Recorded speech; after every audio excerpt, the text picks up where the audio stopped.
Acts chapter 23.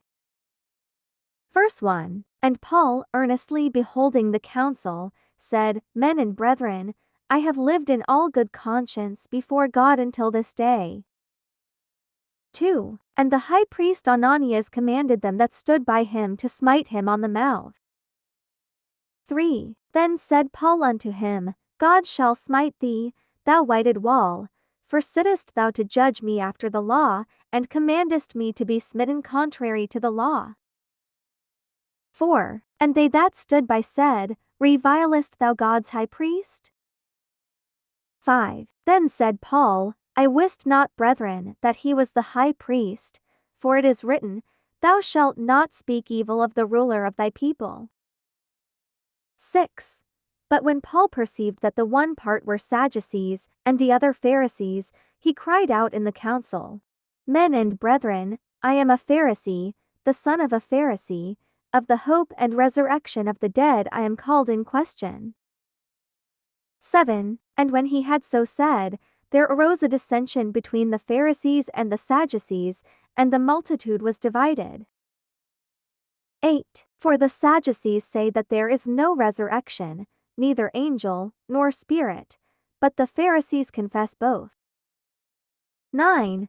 And there arose a great cry, and the scribes that were of the Pharisees' part arose, and strove, saying, We find no evil in this man, but if a spirit or an angel hath spoken to him, let us not fight against God.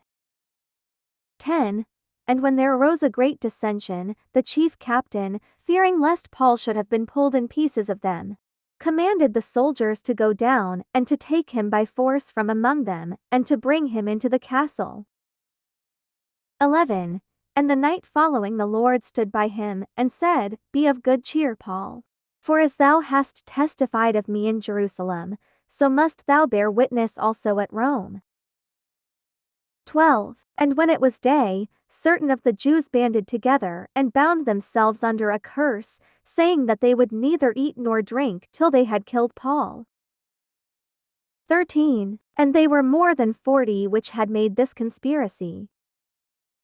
14. And they came to the chief priests and elders, and said, We have bound ourselves under a great curse, that we will eat nothing until we have slain Paul. 15.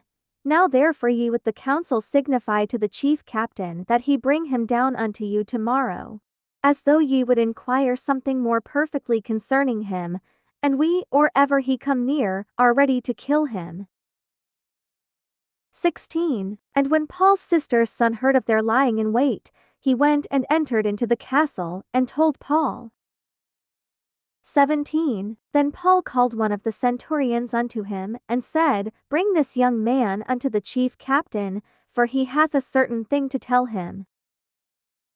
18. So he took him, and brought him to the chief captain, and said, Paul the prisoner called me unto him, and prayed me to bring this young man unto thee, who hath something to say unto thee.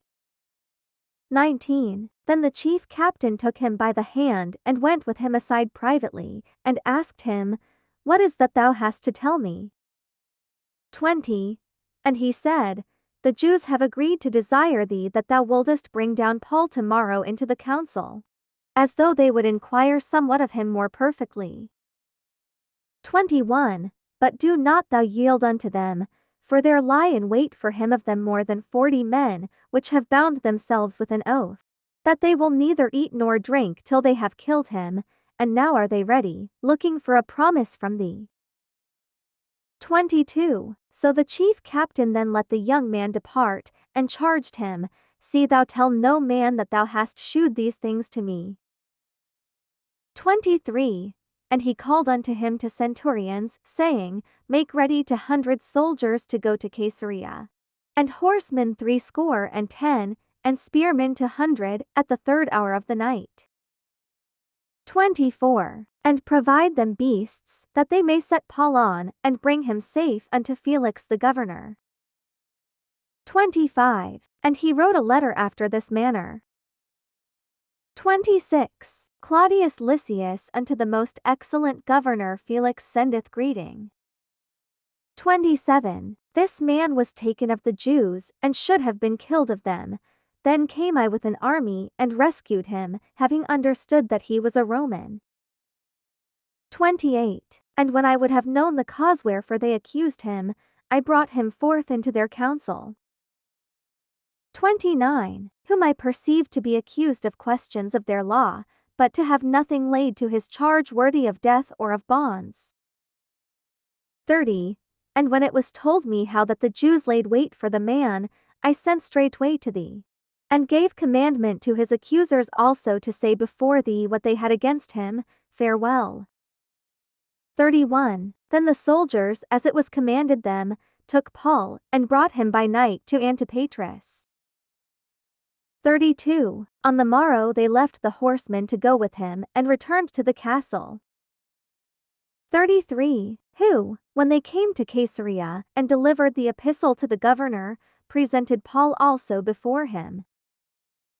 34. And when the governor had read the letter, he asked of what province he was, and when he understood that he was of Cilicia. 35. I will hear thee, said he, when thine accusers are also come. And he commanded him to be kept in Herod's judgment hall. Acts. Chapter 24. Verse 1. And after 5 days Ananias the high priest descended with the elders, and with a certain orator named Tertullus, who informed the governor against Paul. 2. And when he was called forth, Tertullus began to accuse him, saying, Seeing that by thee we enjoy great quietness, and that very worthy deeds are done unto this nation by thy providence.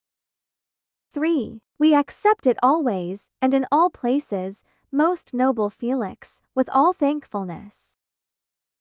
4. Notwithstanding, that I be not further tedious unto thee, I pray thee that thou wouldest hear us of thy clemency a few words. 5.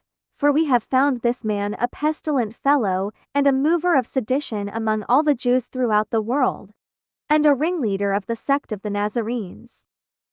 6. Who also hath gone about to profane the temple, whom we took, and would have judged according to our law.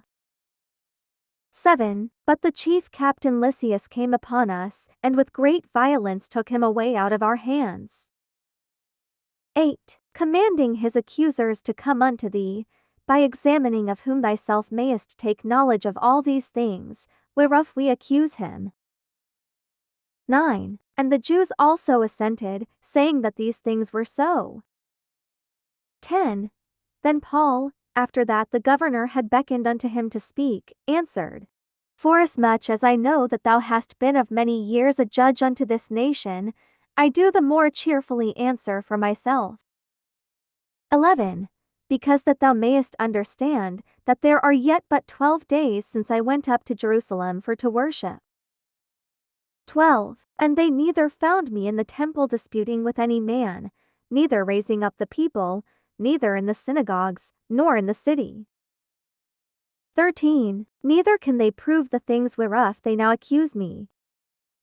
14.